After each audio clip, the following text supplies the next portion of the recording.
നിങ്ങൾ പാല് കുടിക്കാറുണ്ടോ? പാല് കൊണ്ടിട്ടല്ല നമ്മൾ തൈരും തക്കി വണ്ണൊക്കെ ഉണ്ടായിട്ടുണ്ട്. ഇതുണ്ട പാല് കൊണ്ട് തുണി, അതായത് ഓർഗാനിക് മിൽക്ക് ഫൈബർ എന്ന സാധനം നോക്കിയാൽ ഇത് പാല് ഉണ്ടാക്കിയെന്നാണ് നമ്മുടെ ഒരു ബായി പറയുന്നത്. അതുകൊണ്ട് ചെയ്യണ്ട, ഇത് അലോയിവര, നമ്മുടെ കറ്റാർ വാഴ, അതുപോലെ തന്നെ നോക്കിയാൽ ഇത് നമ്മുടെ കരിമ്പ്, ഷുഗർ കെയിന്, അതുപോലെ തന്നെ ഇത് താമര നിരക്ക്, തള്ളാൻ നിരക്കല്ല, താമര കൊണ്ട് ഉണ്ടാക്കിയതാണ്.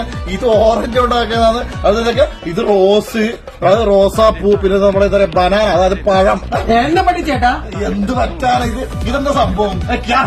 अरे सर ये सब ऑर्गेनिक फैब्रिक्स है. ऑर्गेनिक फैब्रिक अदाയത് ജൈവത്തിലുണ്ടാക്കുന്ന തുണി 100% ऑर्गेनिक फैब्रिक है. यानी आने वाले टेक्सटाइल के अंदर कैसा रेजोल्यूशन होने वाला है, आने वाले टेक्सटाइल का फ्यूचर क्या है, ये सारा फ्यूचर है. Organic fibre. ये पूरी साड़ी उसी का है सर. पूरा साड़ी ऑरेंज का. ഓറഞ്ചിന്റെ തൊലി, ഓറഞ്ചൊക്കെ ഉപയോഗിച്ചിട്ട് ആ ഫൈബർ ആക്കിയിട്ട് സാരി ഉണ്ട്. ഇത് ഓറഞ്ചിനെ കൊണ്ടുണ്ടാക്കിയ സാരി എന്ന് പറയുന്നത്. വിശ്വസിക്കോ? ഇത് എവിടെയാണെന്ന് അറിയാം. ഇത് നമ്മുടെ കിഷൻ ബായ്, നമ്മുടെ സൂറത്തിലെ കിഷൻ ബായിന്റെ MBA ഫാബ്രിക് വാല.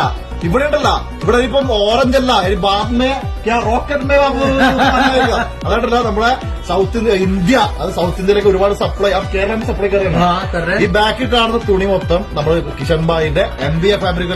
നിങ്ങൾക്കൊരു തുണിക്കടി ഉണ്ടെങ്കിൽ, നിങ്ങൾക്കൊരു ബൊട്ടിക്ക് തുടങ്ങണമെങ്കിൽ ഹോൾസെയിൽ ആയിട്ട് മാനുഫാക്ചർ കിഷൻ ബായിക്ക MBA ഫാബ്രിക്.